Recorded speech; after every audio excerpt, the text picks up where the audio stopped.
This video is about Taylor Swift, the myth, the legend, and the performer, not the person, because we don't know her personally. Hello, everybody. Welcome back to Oshi Reads. My name is Ochuole, and I'm here with a special guest, one of my really good friends, and also a fellow book club member of our book club, Black Prose Book Club. You want to introduce yourself? I'm Troy-Nicole. I'm from Inkfleur Studio. And Where can we find you online? you can find me on, other than on YouTube, Inkfleur Studio, you can find me on my Instagram. It's Daosie, DAOSIE_T. And you can find me on TikTok, which is HexGirlNick. All right. So as y'all could tell from the title of this video, you already know what we're about to talk about today. But before we get into the bulk of it, I do want to do a few disclaimers so that we're all on the same page. So Troy and I, we are Taylor Swift fans. We are both Swifties. I've got my 1989 hoodie on right now. She's got hers. We went to the Eras tour together back in April. We were getting our whole entire lives. We had a blast. We saw the Taylor Swift concert movie together. I mean, we are Taylor Swift fans. So we are Swifties, self-proclaimed. I know there aren't a lot of Black girl Swifties out there, but we exist. You belong with me. You belong with me.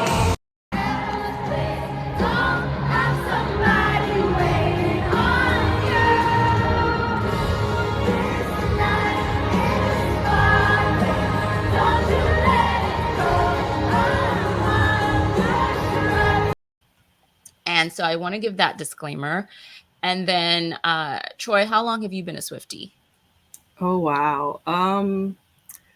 A very long time, because I remember when her first album came out.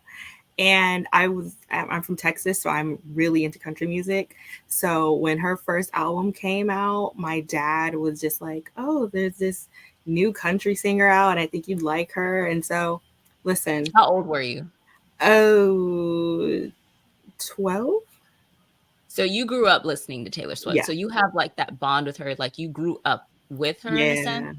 Yeah. Okay. So I first discovered Taylor Swift right when she came out. I was a freshman in college, and Taylor Swift and I are actually 3 years apart. So she came out, I was 18 and she was 15 when she came out. And I will never forget, I'm from North Carolina, so I grew up listening to country music. So I've always been interested in country music artists.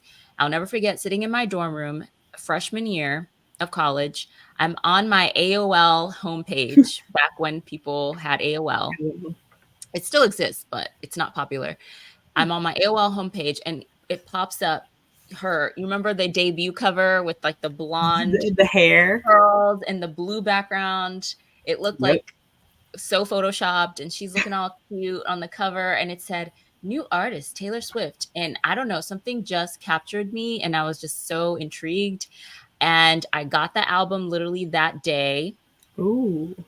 And I've been a Taylor Swift fan. I've been a Taylor Swift fan. We've both been fans since debut. Like we've been here this whole time. So we've had a chance to grow up with Taylor and evolve with her, all the different genres, you know, from country to pop to indie type music. So we've been here the whole time. So that's a huge disclaimer. We are not shading Taylor Swift. We are not against Taylor Swift. We are fans. Another disclaimer is that if you don't know how to critique Taylor Swift, and not even Taylor Swift the person, because none of us know who she is, even though she's done a great job of building this like parasocial relationship with us, we don't know her. We actually do not know her. So if you're not good at not necessarily critiquing Taylor the person, because we don't know her, but Taylor the image of Taylor Swift and like what she puts, the myth of Taylor Swift, then this video is not for you. You're going to be upset. If you think everything she does is perfect and everything is amazing, then this video is not for you, because we're going to be talking critically about things. Right. And my last disclaimer is that I don't know if I have any more disclaimers, but just be nice. Okay. All right. So let's get started. So as y'all can see from the title of this video, We're talking about the romance novelification of Taylor Swift and Travis Kelce.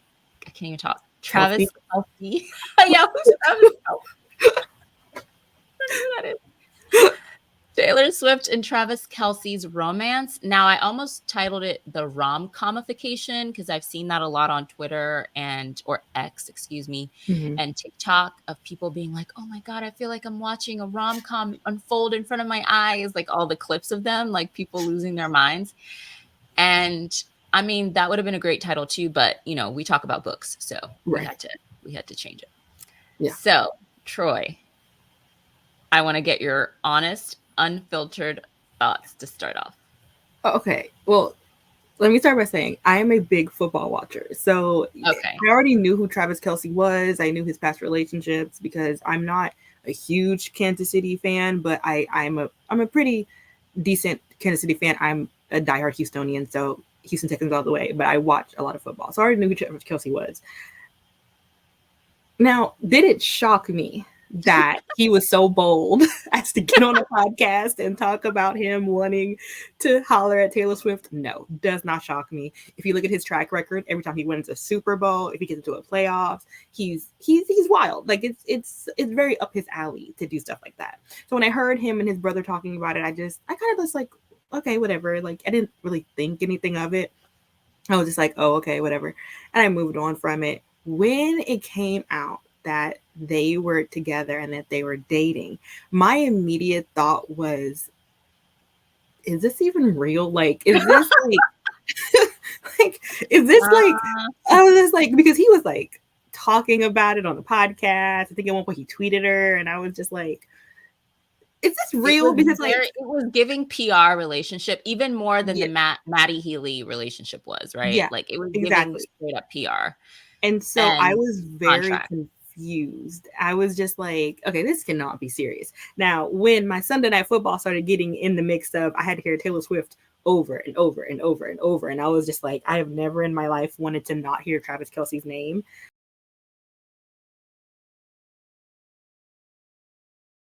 Because like he's like one of the greatest tight ends there is like right now, and probably that there had been in a very long time. So you hear his name constantly, but then you had to get it with, oh, Taylor Swift is in the building, which, okay, she's Taylor Swift. It's understandable that the announcers are going to be like, oh, guess who's here? It's Taylor Swift. But then it got to the point where I'm watching, I'm watching the Texans play the Ravens or something, and I'm hearing about Taylor Swift, and I'm just like, this is why not even here. I was like, this is why people think it's fake, because she's not here. He's not here. His brother's the NFL took this and ran with it because they understand the power of Taylor Swift and they understand the power of the Swifties. Mm-hmm. They understand the power that she holds when it comes to her fan base and how her fan base can bring a lot of attention, monetary value to things. Viewership has skyrocketed. They've already said viewership of games have skyrocketed, especially Kansas Chiefs. That's their name, right?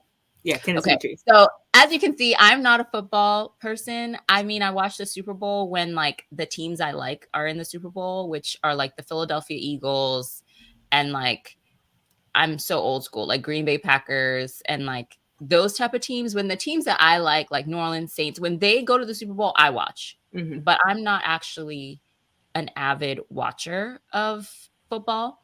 I knew Travis Kelce because he was that fine white boy that dated black girls. That's how I knew him. That's why a lot of people.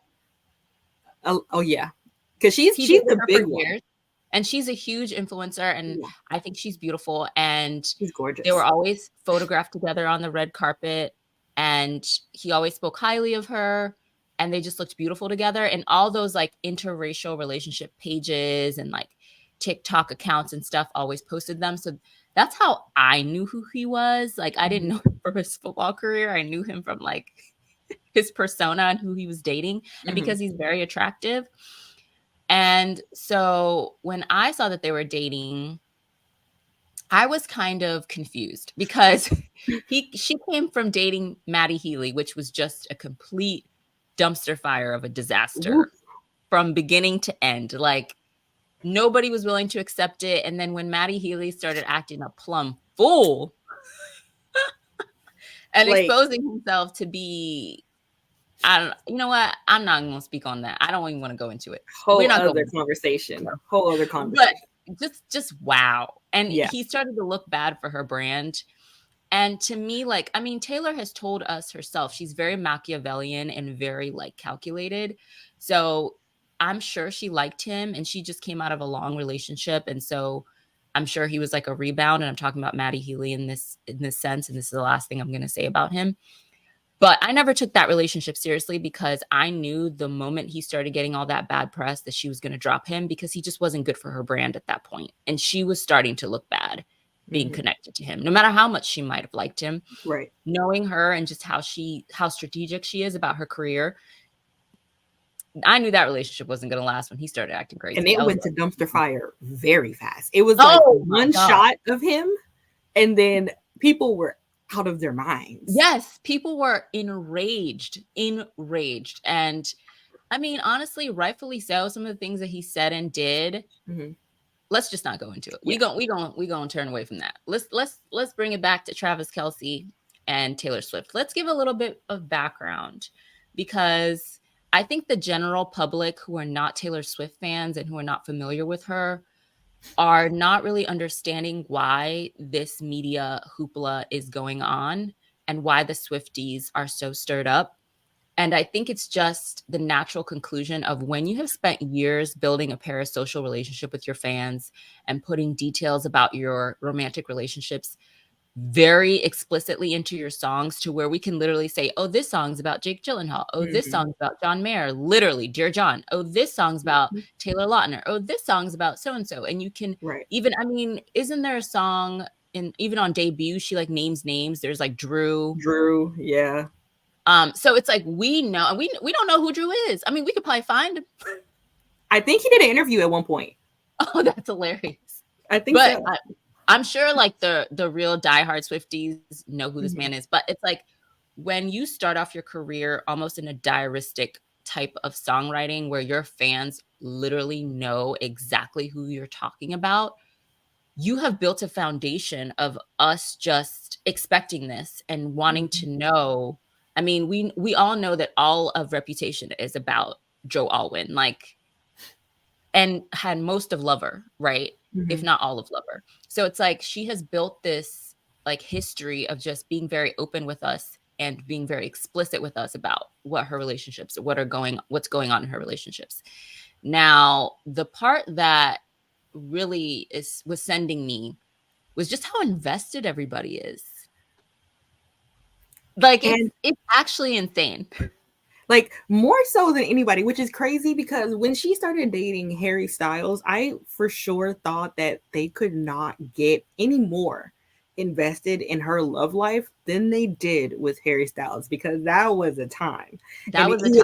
He was an equal star to her. Like, he was at the height of his career, and, you know, she was Taylor Swift, so it was such a big thing to talk about. And what kills me, I think, the most about the Travis Kelce thing is a lot of people, I don't know if you saw it, but on TikTok, there was this trend of girls going up to their boyfriends, their dads, their husbands, their brothers, and going, well, you know, Taylor Swift kind of put Travis Kelce on the map, and like listening to them, like just the reactions, like the reaction of craziness. Now, let me say this though. While I think it's an exaggeration, football is very American centered. Are there overseas fans? Of course, because there are like 4 or 5 games that happen in the season where they go over to like Germany and have games there, so their fans can see it. So yes, there are obviously American football fans outside of America, but it is an America centric sport. And for that reason, you know, I could go, you know, ask one of my grandmother's friends, who's Taylor Swift? And they'll be like, oh, she's that white singer. Like, you know, they'll give me an answer. Like, they may not know a song, they may not know specifics about her, but they'll be like, oh, she's the blonde girl who's like really famous, who's a singer.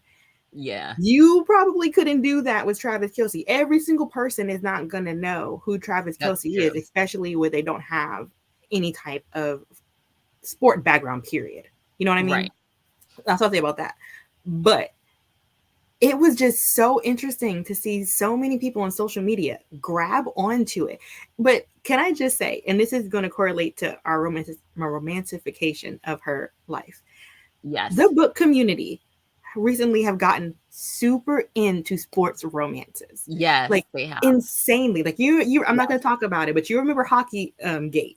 Yes, I remember and all Hockey that stuff Gate. with that. And look, listen, we're not going to talk about that. That was a time. That was a time. But they were getting super into like hockey romances and all types of basketball and football, sports romances. And all of a sudden, you have Taylor Swift, not just dating any football player, but dating one of the biggest names in football in the last, 5 years. Yeah. Especially because, first of all, Kansas City has, since Patrick Mahomes and Travis Kelce, that duo has been at Kansas City, has won, I think, 2 or 3 rings. I think it's 2. And they're just a dynamic. I know that. they're like a dynamic duo in football. So to see so many girls, like, admittedly not know who Travis Kelce is, not watch football. I saw one TikTok of this girl like going, never been to a football game, but Taylor's right there. And I thought that was so funny because I'm just like, it really is kind of a rom-com-ish type thing where it's like almost like Taylor's our best friend. And we're watching her have like this rom-com-ish meet cute with this football player. But in actuality, we don't know anything about them. Like, we don't know how they met. We don't know if like she, met him before and like was just like, oh, wrote him off, not big of a deal, or if she was just like, wow, this is the man of my dreams. We have no idea. No idea. The way society has latched onto them and made them their it couple is insane. I'm just like, it's insane. Because of a couple pictures, though, like, okay. We don't have as many pictures as people are acting like we have. That part. We don't. We have very small, specific outings.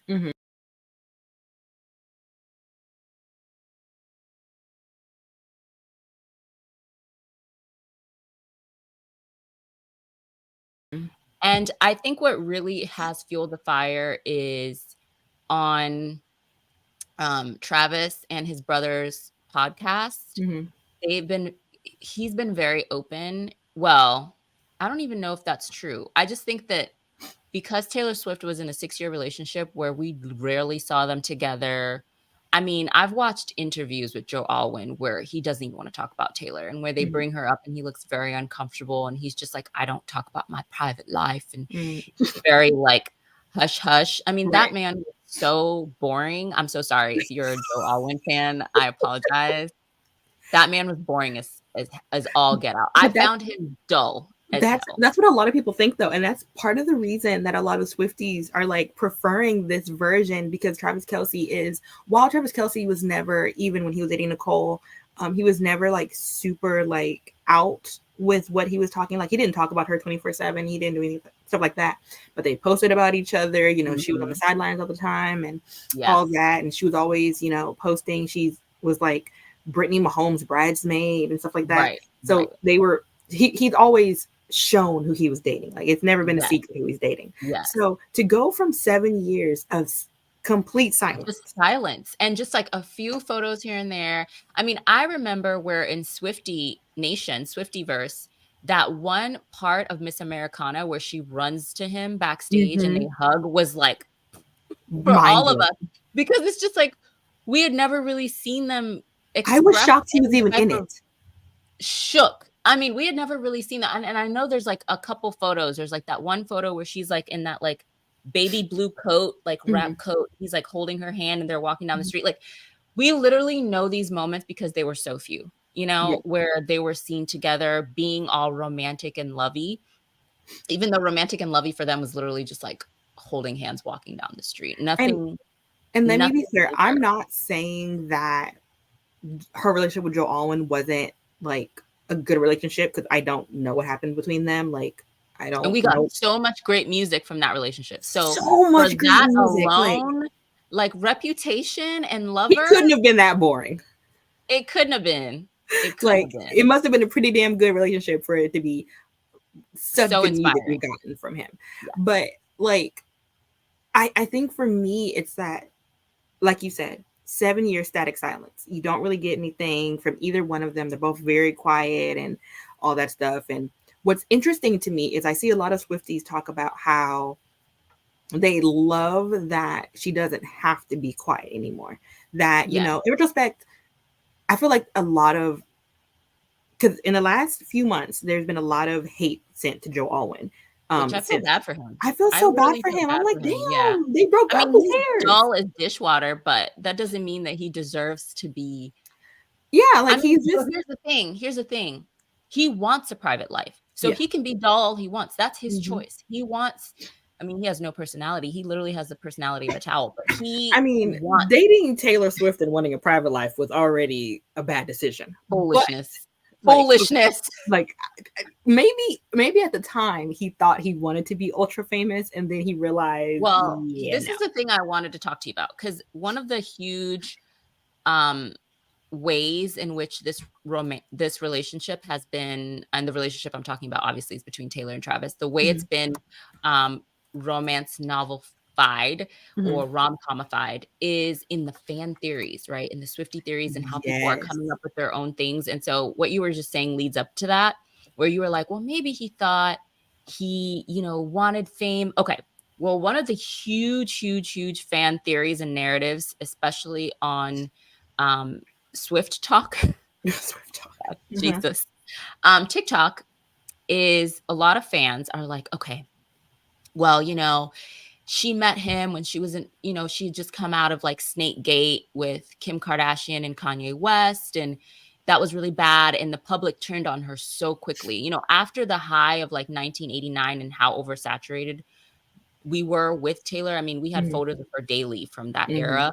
And then the recording that was edited, that we now know was edited and was wrong, came out and painted her as this liar. The whole world turned on her, and almost eagerly, like people, like, in America, we build our celebrities up to tear them down. Like, that's what we love to do. And they turned on her so happily and just were tearing her to shreds.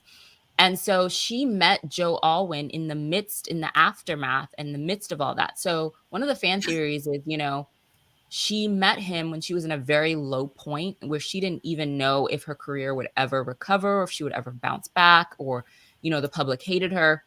That's actually the most normal theory I've heard so far. So people are like, okay, well, she meets this guy who to her is like beautiful, because she describes him, as always like beautiful, and how attracted she was to him. And he's this quiet, steady British Englishman, and he wants to cocoon her away, and she just like goes away with him to the UK, and they just live in this little bubble. And then COVID happened, or can you even say that on YouTube? I think anymore? People try not to say it so it won't be striked. So okay, and then the pandemic happened. The pan time. We entered that, and that sounds weird, and that encouraged even more isolation. And I think she even says at one point at the Eras tour, like she didn't know if she would ever tour again. She didn't know if we would ever get to a point in the world where she would be able to go on tour again. And that's when she came out with Folklore and Evermore.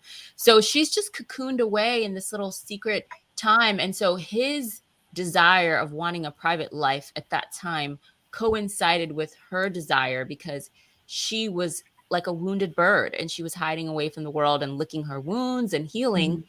And also people are saying like, so he like saved her. And they're saying like the relationships you form when you're vulnerable and you're being saved and you're going through stuff don't necessarily pass the test of time, because when you're fully healed and you're ready to go back to being yourself, which for Taylor is this huge megastar, you and that person's values and goals may not align anymore. Yeah. You met them when you were like broken, and now you're not broken anymore. And it's like, oh, this is not fitting anymore. Because even if, like, let's say after all that stuff happened, when, the pandemic happened and all that stuff, let's say her career just tanked. She's still Taylor Swift. Like, there are celebrities that are like, I don't know, like John Stamos. He's Right. Uncle Jesse, regardless how old he is. Like, he doesn't really That's true. do like a billion things anymore. He does things here and there, but he's still Uncle Jesse. Like, we still know him as Uncle Jesse. She was never going to outrun Taylor Swift. She just wasn't. No. And No. that was not going to work in the grand scheme of things with somebody who wants to be so private. And nothing's wrong with that. Again, I do think it's, bad choice to date a megastar. Like, if there are people you should not date and want a private life, it is Taylor Swift, Beyonce, BTS, Right. Nicki Minaj, but whatever. Rihanna, like there's like a whole list. Yeah, And, like but what do it. all of them minus BTS have in common? They have all married or dated, other stars. Yes. Rihanna is with A$AP Rocky. Beyonce is literally is married to Jay-Z. Like, Nicki Minaj is a normal person, but that's fine with her. But you find someone who can work through that fame, which leads me back to Travis Kelce. It will not matter if Swifties tomorrow turn on Travis Kelce and just like, you know what, I'm tired, I'm over it. It will not affect him in a big way. As long as he gets his ass on that field. Oh, excuse me, I'm not the first. As long as he gets his butt on that field, everything is fine. He's gonna run his little butt down them yards, make touchdowns. As long as he's doing that, as long as the Chiefs make the playoffs and all that like they normally do, it's A-okay. No one's going to trip. And that's why it works so well. And I think that's why people have such a romanticized version of this working out, because he's here. He's like, oh no, I'm having fun. I love the Swifties. They're so fun. I love having a great time for sure. They went feral that he called her Tay.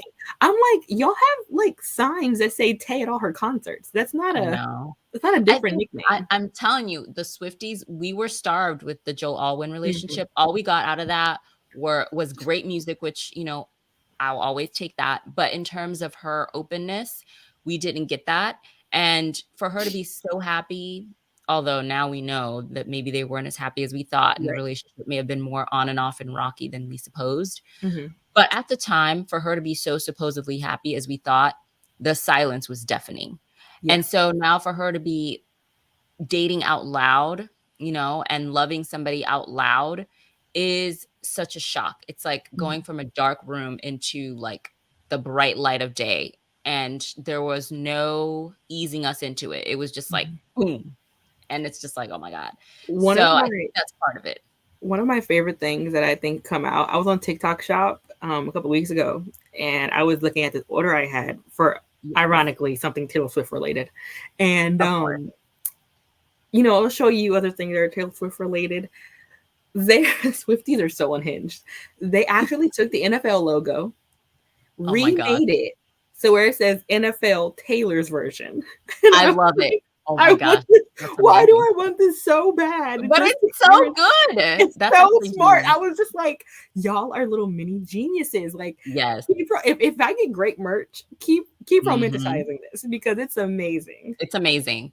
So one of the things that I wanted to talk about was the fact that there was a creator on TikTok that wrote an entire book based off of Travis Kelce and Taylor Swift's relationship. What? And this book was written so quickly because their relationship was announced, and I swear to God, the book was out in 24 hours. I'm trying to see if I can find it. Hold on. Well, while you're looking for it, you reminded me, I want to talk about this, is that I don't remember exactly the which news site it was. Maybe it was Pop-based something, posted an AI generated photo of Travis Kelce and Taylor Swift's baby. That doesn't exist. That's right. I was and people were in the comments like, okay, taking this way too far. But again, there is like a whole legion of Swifties on TikTok that just swear up and down that Travis Kelce and Taylor Swift are going to get married. I mean, there are women who are also basing it off their own experience. And they're like, oh, I was in a long-term relationship and I really loved him and I really wanted to be with him. But, it was on and off and up and down and we just couldn't make it work. And I was heartbroken. And then 3 weeks later, I met my husband. I met the love of my life. I met my soulmate. And we were married in 6 months. So this is her husband.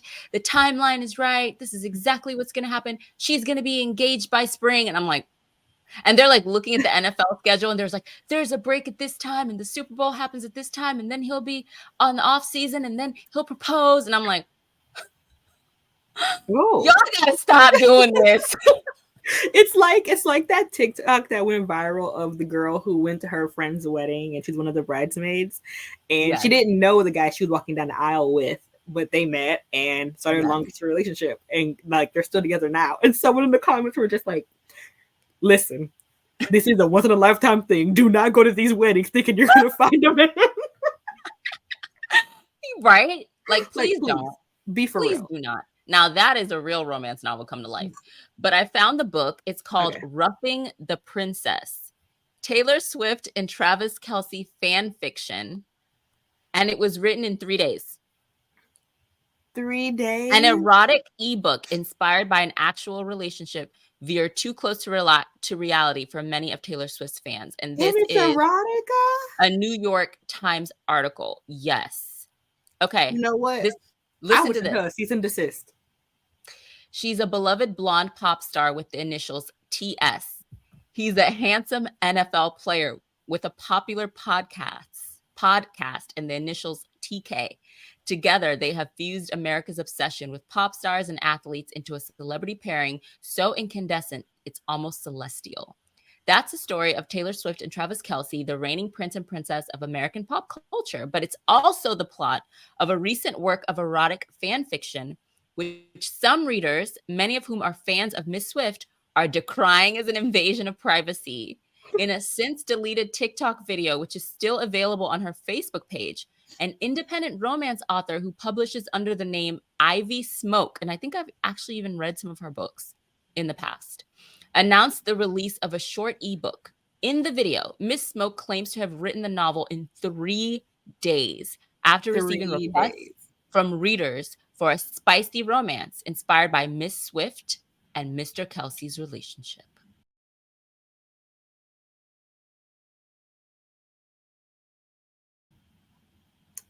Now that is insane. I just feel like even if you're an indie author, you should think about getting a PR person. Just like you need or a group chat. You need a group chat. You need a group chat to like put this idea in and be like, but a group chat with people who are not like-minded. Do not get another crazy with you. Okay. I need to get into this group chat and one of y'all need to tell me to slow my roll. Yes. And tell me like, this is a bad idea. Please do not do this. Or just like post it to Wattpad in like a secret group. What? In her defense, one of the biggest movie franchises in the 2010s was a Harry Styles fan fiction. That is so you true. Know, and people salivate for those movies. And ate it up. And I was just love it. I've never read them. Actually, no, it's not true. When I was super into my Directioner days, I tried to read it, and it was way before it became a book, and I was just like, you're talking about the After series, right? Yeah, the After series. It was way too much for me. I was just like, this is way too ridiculous. I couldn't get it. It's still technically free on Wattpad to read, but so you know what? Maybe she thought she'd get a book deal. Yeah, maybe she did, but I don't think she counted on the Swifties being like, okay, this is too much. I find it interesting that that's going too far, but the AI generated baby and the swearing that she's going to be engaged by spring is not too far. That's very interesting. And what's crazy to me is that they're also kind of romanticizing people around him. Like there was a interview with his mom where it people were taking it as her like brushing Taylor off, but to me it just looked like she was trying to keep her son's privacy private. And she kind of just was just like, oh, she's nice or something like that. Like she wasn't like giddy or anything like that. And I think what that stems from is that when he was dating his last girlfriend, she was very vocal about loving Nicole and, you know, being close to Nicole and everything like that. But Nicole, not to downplay anything that she's got going on because she is a popular influencer, but she was an influencer. And that is very different than being a huge pop star. Your son's name is already all in the media and stuff like that. And now he's dating a really big pop star. So I just don't think she really wanted to give too much information about what they had going on. So she was just like, oh, she's nice. And da-da-da-da. She didn't seem enthusiastic enough for some Swifties. And people were like being so mean to her because she wasn't like salivating about it like she was Brittany Mahomes actually was. trying to protect her son's privacy, and she was trying to do the right thing by not putting too much sauce on it, because she doesn't know, what if they broke up the next week and then she said all these things, Right. and that creates another story. So it's almost like she gave the media enough because they asked her a direct question, and she didn't want to come off as like hating Taylor by not saying anything. But she was also trying to be discreet, and it's like that wasn't good enough, because she That wasn't, wasn't good enough. you know, she wasn't praising Taylor enough. She wasn't excited enough, which to me is honestly not fair. You know, it wasn't fair, the, you know, flack that she got for that. Speaking of Nicole, what do you think about the harassment that she received when Taylor and Travis first started dating? Because again, with the romance novelification of their relationship, there has to be a villain, right? And a lot of times in a romance novel, the ex-girlfriend or the ex-boyfriend, the relationship before, like they have to paint that person as some type of villainous character. And it's like people were just looking for reasons to hate on this woman who they've been broken up for years now at this point. Hasn't it been years? Like 2 years? No, it's been maybe about a year and a half. It's been a long time to me. Because I feel like when they announced their breakup, they had been broken up for months prior to the they had been like a few months when they announced and it. also they broke up and got back together, if I'm not mistaken. They broke up and people were like, oh my God, and then they got because back they together. were together for his last Super Bowl ring. Yes. And so they have been separated now for quite some time, enough time that he got into a whole nother relationship with someone else that we never heard of, because this person isn't like a internet personality or, you know, a celebrity of any kind. At least I don't think so. And I just felt so bad. She literally had to come out with a statement because, you know, she was getting hate in the sense of like just people being hateful. But then there was also like a racial edge to the hatred that she was getting, which was very disappointing. And that there is that like kind of elephant in the room about some Swifties and how, you know, potentially prejudiced some of them may be, you know, like it's kind of like that thing that it makes it sometimes being a Black Swiftie kind of rough, you know, because you know that there's that side to the fan base, which is very unfortunate. Right. But I felt so bad for her. I felt so bad, especially because it kind of all started like initially when Travis and Taylor came out that they were together. No one was really paying attention. It was the girlfriend prior to Nicole that came out and did those interviews, and then I don't know if people just she was prior to Kayla. I thought she was after Kayla. No, she was prior. Oh, she was prior. Yeah, she was prior to Kayla. She was a bit prior to Kayla too. And so she did the Inside Air edition, and I don't know if people got Black girls call him like a narcissist or something. Yeah, she said he was a cheater, a narcissist, all this other stuff. Because I think she okay. As crazy as this is, Travis Kelce had like a Flavor of Love show, and he did. Oh, he did, goodness. And she won it. Oh, the girlfriend won it. Like the girl who came out and started talking about Inside Edition, all that stuff. She won the contest. And let me see what it's called. Just to be clear for those watching, this is not Kayla Nicole. This is the girl prior to Kayla Nicole who went to the media and was saying stuff about Travis. Let me see what it was. It was called Catching Kelce, and it came out in 2016. Yeah, it was crazy, and she won the show. And they dated for a little bit. And so then she came out and said all those things. And like I was saying, I was like, did y'all just get Black girls mixed up? Because how did y'all jump from her, whose name I don't really remember, to Kayla Nicole, just because once Taylor got close to Brittany Mahomes, you know, obviously go to Brittany Mahomes' site, and she has all these pictures with Kayla Nicole because they're such good friends, and, you know, she was a bridesmaid and all that other stuff. And then they brought the heat to Kayla Nicole, who hadn't spoken about Travis since they broke up. Everything people were saying about them breaking up behind money, she never came out of her mouth, never came out of his mouth.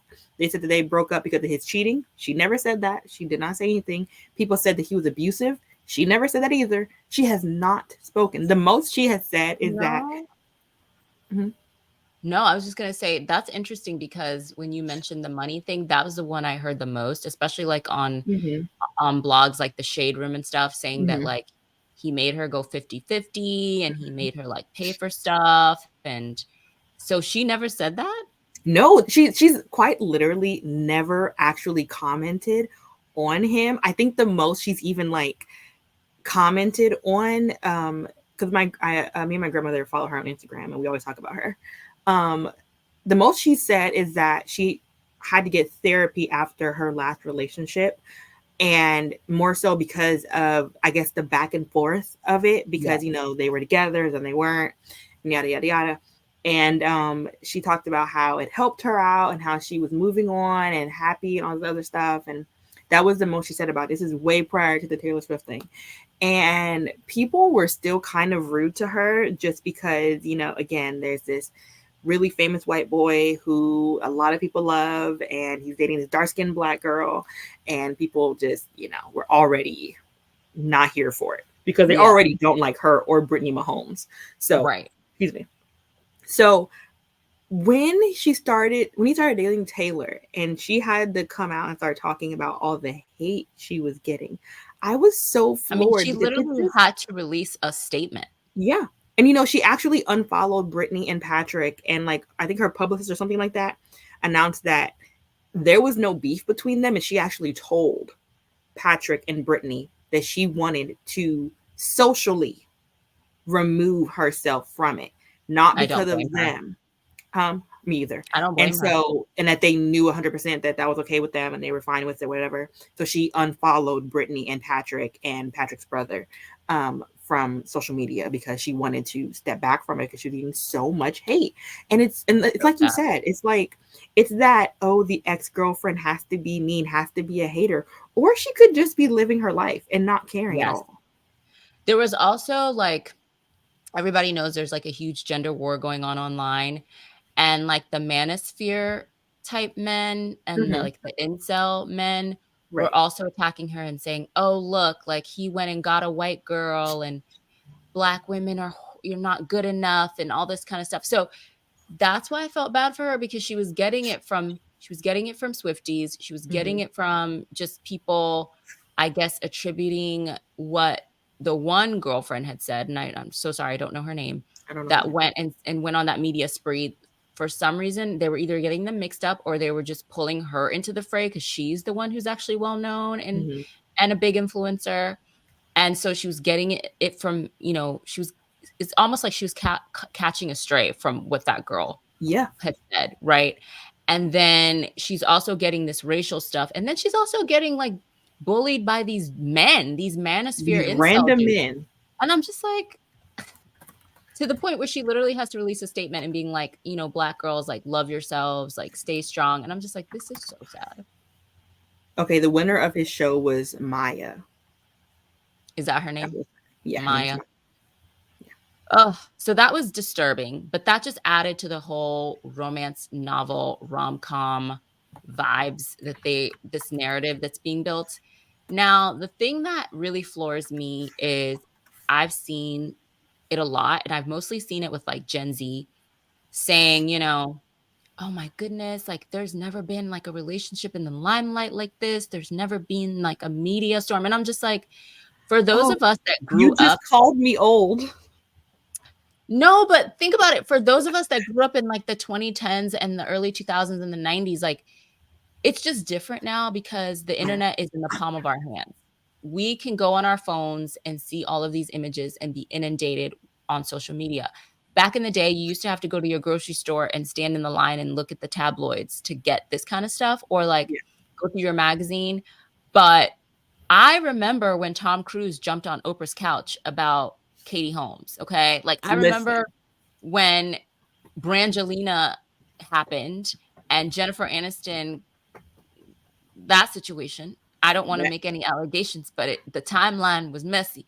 That stuff was everywhere. Like I remember when J-Lo got together for the first time and he was in that music video and they were in that awful movie together. Like these types of pairings and this type of media storm and just like them being everywhere and all these photos and all these fan theories and all this hate and all this love, this has happened before, y'all. It's just now we have TikTok, and now the everyday person can be vocal online about it. Back then, there was no we sent fan mail. It was just fan mail, people sending letters and like unhinged clippings of newspapers. But listen, they were like serious back in the day, because now you can just have Twitter fingers. But like, I remember watching, have to sit down and write, like straight up, dear Slim, I wrote, but you still ain't calling. Like that type of shit you had to do back in the day, and it's so funny. And put it in the mail with a stamp. And put it in the mail. You actually paid 50 cents to send your favorite a letter that they probably didn't read. That they definitely didn't read. Not probably. That they had someone reading for them. Yes. And what kills me is I remember watching I don't remember what his show was called, but Nick Carter's show, that he used to, I don't know if he still has it. He had a show where his wife is like a daughter of like a record producer or something like that. She's her dad is somebody, right? And she talked about how even at that point in like 2017, she had women threaten to stab her. What? She was just like, she'd be like, what? Like, we're still here? But like, and we're talking about Backstreet Boys, Nick Carter. Yes. Okay. Just making it clear, because everybody's not going to know. Yeah, you know what? You're right. I should have started with that. We might have some youngins in here. But no, she said how, like, you know, people like threaten her to this day. And it's so interesting because, you know, back in the day when them white girls was threatening people. Yes. They were serious. Real. And I can't believe I forgot the biggest one of all, Britney Spears and Justin Timberlake. Like, that stuff was insane. And we've now, well, you should read her book, and we've now found out the truth about that situation. I was getting my 10-year-old life about them too. Okay. We were obsessed. And so like this romance novelification, rom-comification is not new. It's just now the general public gets to participate because we have social media, and with the click of our button, we can share our own opinions and we can share our own unhinged fan theory. We don't have to write a letter anymore. Now we can just press record and make a TikTok video or YouTube video or Instagram reel. And you know what's so funny about it is that like look at it from like Gen Z, or they're like calling the whole Sabrina Carpenter and Olivia Rodrigo thing like Gen Z version of like Selena and Miley. But which is really funny to me because, you know, like Selena and Miley, a lot of their beef was not between them. It was like fans beefing. It was and them minding their business a lot of times. And history always repeats itself because now they're doing it with Selena and Hailey Bieber. And I mean, it's just women are always pitted against each other and men never are. Men get to sit back and not be compared and not be harassed. And women, unfortunately, are always pitted against each other, are always put in some type of villain. Someone's always the villain and someone's always the hero. And I think Taylor Swift, with her aesthetic, you know, she's blonde, she has piercing blue eyes, she's tall, she's thin, she has an aesthetically pleasing face. She is literally our fairy tale princess. She looks like Sleeping Beauty. She looks like Aurora, right? And so it's very easy for people to look at her and automatically paint her as the damsel in distress and the princess that needs to be saved, and whoever else that is going to be on the opposite side of that is automatically going to be the villain, even if they didn't do anything. Because you remember, like, so far they have sworn that Miley Cyrus has beef with her. They've sworn at points that Selena has beef with her. Demi Lovato has beef with her. I'm like, damn, even her friends have beef with her? Yes. And honestly, the only thing I heard, speaking of Demi Lovato, is way, way back in the day, and y'all might not remember this, when she was best friends with Selena Gomez, and then they had a falling out, and they had asked Demi Lovato how Selena, and she said, ask Taylor. It's Taylor. That's all we know. Crazy. We know nothing more. Demi was crazy for that one. They were crazy for that one. Taylor. That will live in my mind rent free for the rest of time. No, Demi, listen. They were on some other shit for that, but that's yeah, all we know. She hasn't given us anything more than that. That's all we know. And then come on now, think about it from a girl's perspective though. Like, if you have a friend that's your best friend for a long time and they have a new best friend, it's 9 times out of 10 isn't that big of a deal. Like, it's a big deal, but it's not like you're not like deep heavy breathing about it, like you're in your room in a dark room, like really angry, like you're hurt and everything, and then you move on. But like you said, it's this parasocial relationship you have with your fans that they all of a sudden think that this very normal occurrence of maybe you and Selena just aren't as close as you used to be has probably nothing to do with Taylor and everything to do with you two. Yes. Instead of fans looking at it like, oh, well, it happens. It's like, oh my God, no, like they're doing the Vanessa Hudgens and Ashley Tisdale right now. Right. Like, oh no, she didn't go to her wedding. Like, is it really that big of a deal though? Is it really?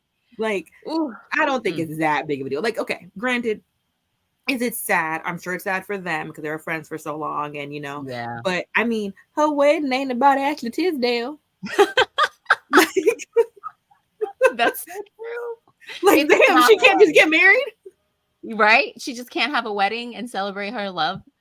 Oh my gosh! But it's so interesting. Also, I think another huge thing, because we were talking about the aesthetic of Taylor Swift being this like blonde white woman who is like the what is the word I'm looking for? The archetype of what beauty is and what a beautiful woman is in our society.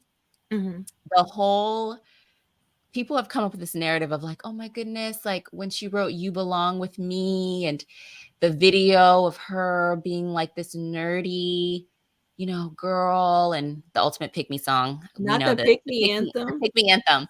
But oh my God, and he was on the football team and she was on the bleachers, and I'm like, have y'all forgotten that she also played the cheerleader in the video as well? She was multiple people in that video. But people are just like, oh my gosh, and now it's all come full circle because as an adult now she's dating the football star, and oh my God, I've heard that theory as well. But there's a lot of projection. Be the it girl in that in this universe now? Like she wouldn't be the nerdy girl. She's the popular girl. There's a lot of projection. I find that a lot of women who were cheerleaders in high school are projecting onto this relationship, or they were not. They were the girl in the bleachers that wore sneakers and were just, you know, not popular, you know, maybe didn't have the best time in high school. They're projecting and getting their whole entire life. Because Taylor has been very open about talking about how she was bullied when she was in school and she didn't have a lot of friends and people made fun of her and they thought she was weird. So you have a lot of her fans who have connected to that side of her, even though she's so far from that now. Like she would clearly be the it popular girl now. Right. But so many of her fans have connected to her talking about, you know, being bullied and not. I mean, she even talks about it in a song on Midnights, right? She does. And I think I remember the song. What it comes down to is, you know, people always talk about healing childhood trauma, and what was that? That was Jackie. She's right here. Jackie. She's on level 10 because she heard my brother come in. But oh gosh, I was trying to remember the song with the lyrics. She nobody wanted to be my friend when I was a little kid. It's that's my dad. Yeah, Daddy. My friend when I was a little kid, and Daddy. And I've been scheming ever since to make you love me and make it effortless. Yeah, it's Mastermind. There we go. Yeah. It's really interesting to see people talk about like healing your inner child and stuff like that, because they don't realize just the thought that you can sit there and just look at this relationship and be like, this is what this is. Like, she's gonna marry him, she's gonna have a kid, and you're projecting kind of this nerdy girl meets football player job, popular guy onto these two people. And first of all, you have no idea if she's the nerdy girl, if she's the it girl. You have no idea if he's the cool football player. He could be a nerdy, corny. Have y'all watched his podcast? He's kind of corny. Like he is. He's not. He's very silly. Yeah, He's a very jock, simple thank you. guy. He's a very Yeah. simple guy. And like it's a very real projection that they have on to these stars that I think they don't realize that they're having. And I'm just like, you definitely still wanted to date the jock in high school, didn't you? 100%. And this is like their dream come true, and they are living vicariously through Taylor Swift. Yep. All the way. Especially, I have never seen a clip reshared more on my timeline, and this just speaks to, you know, obviously what my algorithm consists of. But then that clip of after that show was it in Brazil, when she runs up to him backstage and he's standing I think it was in Brazil with his hands behind his back, and she runs up to him and like just like hugs him and kisses him, and like I've seen that clip so many times that it's actually insane from different angles. Yeah, people were quick with that one.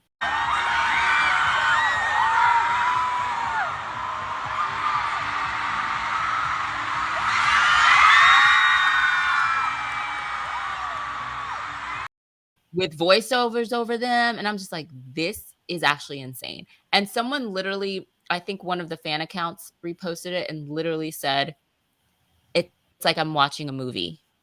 I'm getting my whole entire life. And I'm just like, you know what? If this is bringing people joy, then that's wonderful. But if they break up, if and when they break up, I mean, are the Swifties going to be okay? I don't think so. I'll be okay because that means we're getting a new album. Fine. Give me the album.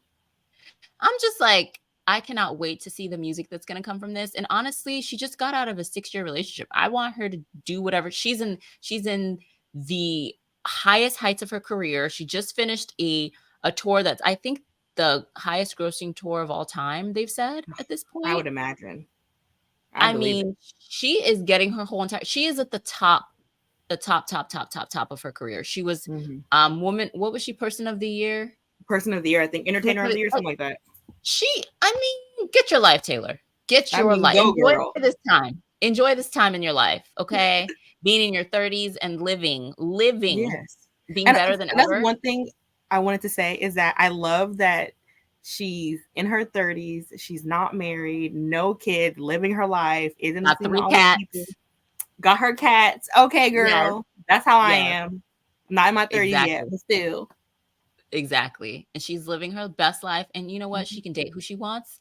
It could be as public or as private as she wants to be. She's happy. She's thriving. And as a fan who is excited for the material, that's all I could hope for. That's all I want. Because at the end of the day, let me get one of them NFL shirts. Oh, yes. You need to get one. I might get one, honestly. I need to go look. But at the end of the day, what we know is Taylor Swift, the idea, the artist, the myth, the image. We don't know her personally. Right. We don't know Travis Kelce personally. I mean, I've watched a couple podcast episodes, not all the way through, because my God, today I don't care about football. But I've seen some clips and watched enough to see that he seems like a normal human being. He seems perfectly fine, perfectly nice. His brother, I actually think his brother is really cool. I love his brother. Jason. Love him. Yes. Huge fan of Jason. But future Hall of Famer. Love him. Yes. They seem like perfectly nice people, but again, we don't know who they are. But I guess the romance novelification continues. And we'll just continue to see how it unfolds. If someone puts out a good book, I may read it. But that's the thing. I feel like there already are books out there about pop stars and athletes. There are, but they're not about Taylor Swift and Travis Kelce. They're not about Taylor Swift and Travis Kelce. And you know what? That's probably for the best. Honestly, I don't know if I want to read that, because that does that. There's a line. We gotta have a line. Okay. We've drawn the line lots of times. There's a whole movie franchise proving that we have. That is so true. Oh my God. Oh, poor Harry Styles. Poor Harry Styles. He had to deal with that, and then he had to deal with 1989 Vault Tracks. I feel for him. She was in her Reputation era before Reputation. Okay. Has somebody checked on Harry Styles? Is he all right? Lord. Oh my girl. Gosh. Has somebody checked on Joe Alwyn? Is he okay? Maybe. I need some more breakup songs. I know. I mean, to this day, they're still dragging Jake Gyllenhaal by his chinny chin chins. I think I saw recently. Him and his sister. That's what kills me. Poor Maggie, she didn't do nothing. But I saw an article recently where it was just a blurb and I was just scrolling, so I didn't read the whole article. But he said that he looks forward to having a family one day. And the first most top-rated comment was, yo, girl, Oh, no. I'll get older and your lovers stay my age. Because, the man's like about to be 40 or in his 40s at this point. I think he's in his 40s. And his girlfriend is like younger than that, much younger. Jail. That was the top comment. That was the top Swifties are unhinged. I was like, they're going to drag this man to hell for the rest of his life. No one will have it worse than him. No one. They were like, oh, a kid one day? Really? Really? Like, literally, Travis Kelce could publicly cheat on her, and no one would be dragged through the mud worse than Jake Gyllenhaal. I feel so bad for him. Well, John Mayer gets it worse, but it's fine. Yeah. I still think Jake Gyllenhaal gets it worse. You think? I feel like John Mayer gets it worse, but John Mayer is unlikable. Yeah, that's probably what it is. In every way. Yeah, that's probably what it is. Every way, shape, and form. Yeah. Great musician, amazing artist. Great musician. Horrible person. And we don't know him, but we know enough. We know enough. There's too much about him. Too much. All right, well, we're going to end this here. Tell us what you think about the romance novelification, rom-comification of Taylor Swift and Travis Kelce down below. Tell us your unhinged theories if you have any, or are you on team staying out of it? Don't care. Let us know either way. Please remember to give this video a like if you liked it. You can definitely go follow Troy. I will leave her information in the description box for her Instagram and her YouTube channel, so you can go and follow her there. She makes amazing, very aesthetic journaling videos, so definitely go check her out. And I will catch you guys in my next video. Bye.